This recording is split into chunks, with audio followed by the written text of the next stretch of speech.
Video में मेरे पास में है बजाज की पल्सर N160 टॉप मॉडल है मेरे पास में। इसका OBD2B मॉडल ये आप अपनी स्क्रीन पे देख रहे हो, यहाँ पे अपडेट करे गए हैं। उसकी प्राइस को कम किया गया पहले के मुकाबले। अगर आप N160 खरीदना चाहते थे या फिर कोई भी 150 या 160 सीसी की कैटेगरी की मोटरसाइकिल खरीदनी थी आपको स्पोर्टी दिखने वाली, तो ये मोटरसाइकिल आपके लिए इंपॉर्टेंट हो सकती है एक एज एन ऑप्शन, क्योंकि यहाँ पे प्राइस कट हुआ है इसका और करीब 6 से 6,500 रुपये प्राइस कम देना पड़ेगा अब आपको। मैं आपको इसका नया प्राइस जो है वो बताने वाला हूँ ऑन रोड, और साथ में इसके जो चेंजेस हुए हैं वो भी बताऊंगा और बाकी फीचर्स और लुक्स भी दिखा दूंगा। तो वीडियो में हम लोग आगे बढ़े उससे पहले special thanks to society motors for helping me out. अगर आपको बजाज की कोई भी मोटरसाइकिल खरीदनी है, कानपुर में हो तो शोरूम को कांटेक्ट कर सकते हो। डिटेल्स नीचे डिस्क्रिप्शन बॉक्स में हैं, तो वहां से कांटेक्ट करके खरीद सकते हो आप गाड़ी। स्टार्ट करते हैं, चाबी इसकी देख लेते हैं। यहाँ पे वेव की नहीं आती है, ये बेसिक सिंपल वाली चाबी आएगी। बजाज का लोगो आपको दोनों तरफ इसमें मिल जाएगा इस तरह का। ऐसी कुछ चाबी आपको इसके साथ में मिलती है। इस मोटरसाइकिल में देखो पहले जो प्राइस हुआ करता था उसके मुकाबले प्राइस जो है 6,500 रुपए के आसपास कम हो गया है। तो यहाँ पे अब जो नई प्राइसिंग देखने को मिल रही है आपको वो ऑन रोड 1,64,000 रुपीज देखने को मिलेगी। 1,64,000 में ये top model split seat golden suspension के साथ में आपको मिल जाएगा। और यहाँ पे आपको कई चीजें अलग मिलती हैं जो कि आपको बेस मॉडल में नहीं मिलेंगी। वो सिंगल सीट वाला जो मॉडल है उसके कंपैरिजन में यहाँ पे कई चीजें आपको ज्यादा मिलती हैं, कई फीचर्स ज्यादा मिलते हैं और कई सेफ्टी फीचर्स भी ज्यादा मिल जाते हैं। तो मैं आपको एक एक करके सब बताता हूँ। सबसे पहले डिजाइन और स्टाइल आप देख सकते हो। डिजाइन और स्टाइल वही है, ग्राफिक्स वही है, लुक्स वही है। यहाँ पे ऑक्सीजन सेंसर्स 2 ऐड करे गए हैं, पहले एक आता था। तो यहाँ पे OBD2B में ये है अपने पास में अपडेट। ये अपने पास में एक सेंसर तो पहले वाला है और दूसरा वाला अगर आप देखने जाओगे तो आपको इस जगह पे दिखेगा ये दूसरा ऑक्सीजन सेंसर नया वाला है इसके साथ में। और मोटरसाइकिल जो है अपने साथ में ऐसी स्टाइल लेके आएगी कि दिखने में देखो ये सही लगती है ओवरऑल। ऐसा नहीं लगता कि पल्सर 220 की तरह बहुत ज़्यादा बड़ी लगती है या फिर बिल्कुल ही हट के डिज़ाइन बना दिया है। एक मॉडर्न डिज़ाइन है जो कि आप आगे से भी देखते हो जैसे, तो आपको कुछ कुछ MT-15 की याद दिलाएगा। यामाहा MT-15 से इंस्पायर्ड डिज़ाइन है। अपने पास वही LED प्रोजेक्टर है, ये अपने पास में DRL है इस तरह के LED में। ये अपने पास में फ्रंट का पूरा फेस है इसका। अब इसको जैसे आप ऑन करते हो, ठीक है, मैंने जैसे इंजन इसका स्टार्ट किया तो इस बाइक में पेट्रोल काफ़ी कम है अभी फिलहाल, फिर भी आप देख पाओगे। ये देखो पूरा हेडलाइट की यूनिट है, बंद हो गई। और ये अपने पास में हाई बीम लो बीम दोनों के लिए काम करेगा। और एक स्विच यहाँ पे दे रखा है। तो ये स्विच जो है ये क्या काम करेगा कि आपको जैसे हेडलाइट को ऑफ करना है और DRL की इंटेंसिटी कम ज़्यादा करनी है, वो सब चीज़ें आप यहाँ पे इससे कंट्रोल कर पाओगे। इस मॉडल में ये देखो टॉप मॉडल है तो इसमें LED इंडिकेटर आ जाते हैं। जैसे आप सिंगल सीट में जाते हो तो उसमें अपने पास में बल्ब टाइप फिर आपको बेसिक वाले इंडिकेटर मिलेंगे, वो भी एक फ़र्क है। और इस वाले मॉडल में अपने पास में क्या है कि ये गोल्डन सस्पेंशन के साथ में आती है। अपसाइड डाउन सस्पेंशन का सेटअप यहाँ पे दे रखा है। तो वो जो स्पोर्टी कैरेक्टर होना चाहिए इसमें, वो सस्पेंशन में फील होना चाहिए, थोड़ा सा स्टिफनेस, वो चीज़ आपको इसमें फील होगी जब आप इसको चलाओगे। ये अपने पास में यहाँ पे ग्राफिक्स थोड़े बहुत हैं। ये फेंडर है प्लास्टिक बॉडी में, एलॉय व्हील्स और ट्यूबलेस टायर्स के साथ में आती है। ये ऐसा कुछ एलॉय व्हील का सेटअप है। और टायर की विड्थ देखो ठीक ठाक है। यहाँ पे फ्रंट में 100 mm का टायर मिल जाता है। तो ये आप देख सकते हो यहाँ पे इतनी कुछ चौड़ाई यहाँ पे आएगी। और जैसे आप डिस्क वगैरह की बात करोगे तो इस मोटरसाइकिल में एक चीज़ बहुत बढ़िया है कि इसमें देखो डुअल चैनल ABS भी मिल जाता है आपको। डबल डिस्क के साथ में डुअल चैनल ABS आ जाएगा। तो फ्रंट में 300 mm है, पीछे 230 mm है और पीछे और आगे दोनों जगह ABS है। और ग्रीमिका की तरफ से इन्होंने कैलिपर्स दे रखे हैं। एक चीज़ लेकिन है कि पीछे वाला जैसे आप ABS को ऑफ करना चाहते हो तो वो आप कर नहीं पाओगे। उसके लिए अपने पास में राइडिंग मोड्स आते हैं मीटर में इसके, उससे आप टॉगल करके इसकी सेंसिटिविटी पीछे वाले ABS की कम ज़्यादा कर सकते हो। वो चीज़ अपने पास में है यहाँ पे। साइड में अगर आप लुक देखते हो तो साइड में अपने पास N160 के ग्राफिक्स, ये अपने पास में ऐसे कुछ ग्राफिक्स यहाँ पे आ जाते हैं। और प्लास्टिक में ये काउल आ जाता है जो कि ओवरऑल देखो साइड से इसको शार्प दिखाता है एक तरीके की डिज़ाइन को। टैंक 14 लीटर के साथ में आएगा, अच्छी कैपेसिटी है। यहाँ पे रेंज में आपको कोई भी इशू देखने को नहीं मिलेगा।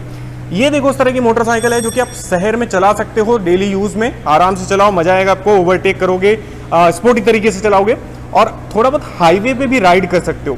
ये मोटरसाइकिल हल्का सा आपको लीन कराती है, बहुत ज़्यादा झुक के बैठने की जरूरत नहीं पड़ती, तो कंफर्टेबल है। अगर आपको बहुत लंबा नहीं चलाना है, अगर आपको डेली 100 किलोमीटर या 150 किलोमीटर करना है कभी कभी, या 50 किलोमीटर चलाना है, आराम से किया जा सकता है इसमें। उसके बाद में अपने पास में N160 के ग्राफिक्स यहाँ पे आ जाते हैं। ये काउल जो है पीछे वाला, ये काफ़ी अच्छी चौड़ाई लेके आता है यहाँ पे देखो। और टेल लाइट भी अच्छे से इंटीग्रेटेड है, LED टेल लाइट आती है यहाँ पे।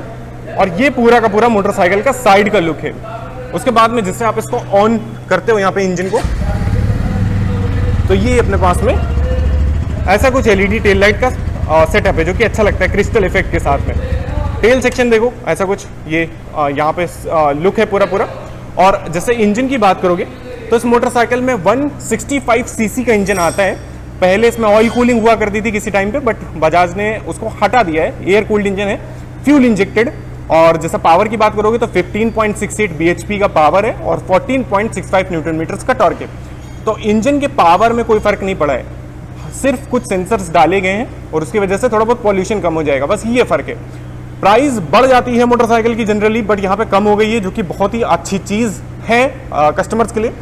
5 गियर का सिस्टम, यहाँ पे देखो ये 5 गियर, ऐसा कोई शिफ्टर है और स्लीपर क्लच है। तो ये अपने पास में गियर बॉक्स आएगा इसमें। बहुत ही लाइट है क्लच, इसका यूज करने में कोई भी दिक्कत नहीं होगी स्लीपर क्लच की वजह से। सेफ्टी भी मिलेगी, रियर व्हील लॉक नहीं होगा इसका जल्दी। उसके बाद में अपने पास में दूसरी तरफ से आप इंजन देखो, इसमें किक वगैरह तो नहीं आती है। नीचे की तरफ ये काउल आता है जो कि थोड़े बहुत ग्राफिक्स लेके आएगा यहाँ पे। इसके ऊपर से अभी वो फिल्म लगी हुई है पूरी। Crash guard, single horn. और जैसे सीट की बात करोगे तो देखो ये वाला जो मॉडल है इसमें सीट ऐसा नहीं है कि बहुत ज़्यादा कंफर्टेबल है या आपको बहुत ज़्यादा सहूलियत मिलेगी, बैठने में ईजी रहेगी बहुत ज़्यादा, नहीं। स्प्लिट अगर फैमिली पर्पज से खरीद रहे हो तो N160 का सिंगल सीट मॉडल खरीद लो। अगर आप लुक के पर्पज से खरीद रहे हो तो फिर ये मॉडल आप खरीदो, क्योंकि देखो थोड़ा सा स्टेप अप है इसमें पीछे की तरफ। रूम की बात करोगे तो रूम में कोई कमी नहीं, लंबाई चौड़ाई खूब है, पिलियन के लिए भी काफ़ी जगह है इसमें। तो ये सीट का सेटअप यहाँ पे दिया गया है। ग्रैब बार अपने पास स्प्लिट वाले आते हैं जो कि होल्ड किए जा सकते हैं। और उसके बाद में जैसे पीछे का टायर देखते हो, यहाँ पे 130 mm आता है, ये आप यहाँ पे देख पाओगे 130/70-17। तो ये सेक्शन आपको पीछे की तरफ इसमें मिलेगा। चौड़ाई ठीक है इसके टायर, फ्रंट और रियर दोनों की। टायर हगर है, मोनोशॉक सस्पेंशन जो कि एडजस्टेबिलिटी के साथ में है। सारी गार्ड आता है, ओपन चेन और साइड स्टैंड सेंटर स्टैंड दोनों चीजें। साइड स्टैंड में वो इंजन कट ऑफ सेंसर भी आ जाता है, तो वो चीजें जो है सेफ्टी के लिए मिल जाएंगी। अब दूसरी तरफ जैसे आओगे तो यहाँ पे देखो ये डिस्क तो है, यहाँ पे अपने पास ABS भी है। एग्जॉस्ट यहाँ से गायब है, नीचे है, अंडरबेली एग्जॉस्ट आता है, तो यहाँ पे इसको वेट सेविंग के लिए नीचे दिया गया है। उसके बाद में जैसे आप इसका साउंड सुनोगे तो स्टार्ट कर लेते हैं अपन लोग। ये आइडल पे साउंड है,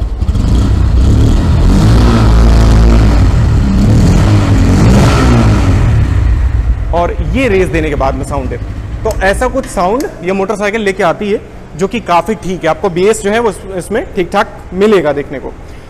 उसके बाद में जैसे आप बाकी चीज़ों की बात करोगे, जैसे मीटर के फीचर्स आओगे, उसके पहले ये आप देखो टाइप A फ़ोन चार्जिंग के लिए अपने पास में है। इसके मीटर में काफ़ी सारे फीचर्स आ जाते हैं, लगभग सब कुछ दे दिया एक तरीके से। यहाँ देखो नेविगेशन आता है, तो ब्लूटूथ से कनेक्ट करके आप navigation, message, call, notification, battery percentage, सारी चीज़ें देख पाओगे। गियर पोजीशन इंडिकेटर है, स्पीड, यहाँ पे क्लॉक, यहाँ फ्यूल मतलब टैकोमीटर है, यहाँ पे फ्यूल इंडिकेटर देख सकते हो, ट्रिप A और ऑफ रोड मोड है। तो देखो 3 राइडिंग मोड आते हैं, यहाँ से टॉगल कर सकते हो आप। यहाँ पे देखो of road mode, rain mode और रोड मोड, ये सब चीज़ें मिलती हैं। उसके बाद में आप instantaneous fuel economy, average fuel economy, trip A trip B, ये सब चीज़ों की दोनों की देख पाओगे, सेटिंग वगैरह यहीं से कर पाओगे। इसी बटन से सारी चीज़ें होंगी, पूरा मीटर कंट्रोल होगा पूरी तरह से यहाँ पे। तो ये फीचर्स यहाँ पे मिलते हैं। बाकी दोनों तरफ वार्निंग लाइट्स हैं अपने पास में, ऐसा कुछ मीटर है। ब्राइटनेस देखो इसकी बहुत अच्छी नहीं है, जैसे आप डे लाइट पे यूज़ करोगे तो आपको समझ में आएगा कि ब्राइटनेस कम है थोड़ी सी। बाकी फीचर्स में लोडेड है। क्लच बहुत लाइट है, slipper clutch, high beam low beam pass. यहाँ पे मीटर के लिए ये इंडिकेटर और ऐसा कुछ हॉर्न आता है, किल स्विच, ये हेडलाइट और ये पावर स्टार्ट। मिरर्स आपको अच्छे साइज के मिलते हैं जिनमें आपको पीछे की विजिबिलिटी अच्छी मिल जाएगी। उसके बाद में देखो हैंडल बार सिंगल पीस वाले हैं और कंफर्टेबल भी काफ़ी हैं। बिल्कुल आप हल्का सा लीन करते हो आगे की तरफ और बहुत आराम से बैठ के इसको चलाते हो। फुटपेक्स थोड़ा सा पीछे हैं। अब इसमें कुछ चीज़ें और आती हैं, जैसे कि सीट हाइट देखो इसकी 795 mm है, और अगर आपकी हाइट 5 फुट 5 इंच है तो चला सकते हो उसको। 165 mm का डिसेंट सा ग्राउंड क्लियरेंस मिलता है। इसके वेट की बात करोगे तो 154 kg वेट इसका है, तो मोटरसाइकिल ओवर वेट तो नहीं है, ठीक है, इसका वजन सही है। अब माइलेज की बात आती है तो 40 से 45 के आसपास माइलेज जो है इस मोटरसाइकिल से आराम से निकाला जा सकता है। और इसमें जैसे कीमत नई वाली आप देखोगे तो 1,64,000 प्राइस ऑन रोड है अब 6,500 रुपये प्राइस कम हो गया इसका। तो अगर आप खरीदने का सोच रहे थे तो अभी आप खरीद सकते हो, बिल्कुल सही प्राइस इसका एक तरीके से कर दिया है। और ये वाला मॉडल जो है पहले थोड़ा सा ओवर प्राइस जरूर लगता था। इसको अगर आप कंपेयर करोगे बेस मॉडल से तो अभी भी ये करीब 14,000 या 13,500 रुपए के आसपास उससे महंगा है। तो इसमें कई चीज़ें आपको मिल जाती हैं एक्स्ट्रा, जैसे डुअल चैनल ABS मिल जाता है, गोल्डन सस्पेंशन मिलेंगे, मीटर में ज़्यादा फीचर्स मिलेंगे, सीट वगैरह जो है ये स्प्लिट वाली मिलती है, पीछे का सेक्शन जो है थोड़ा ऊंचा है, और इधर उधर थोड़ी बहुत चीज़ों का फर्क रहेगा जैसे ग्राफिक्स वगैरह। तो ये सब चीज़ें आपको इस मोटरसाइकिल में देखने को मिलती हैं। अब ये 6,500 रुपये का जो प्राइस डिस्काउंट है, इसके बारे में आपका क्या कहना है, और उसके अलावा इससे रिलेटेड कोई सवाल पूछना है, वीडियो में कुछ भी पसंद ना पसंद आया है बता सकते हो, अपनी राय जो है गाड़ी के बारे में वो लिख सकते हो। आज का वीडियो यहीं तक रहेगा। I hope you like the video and thanks for watching.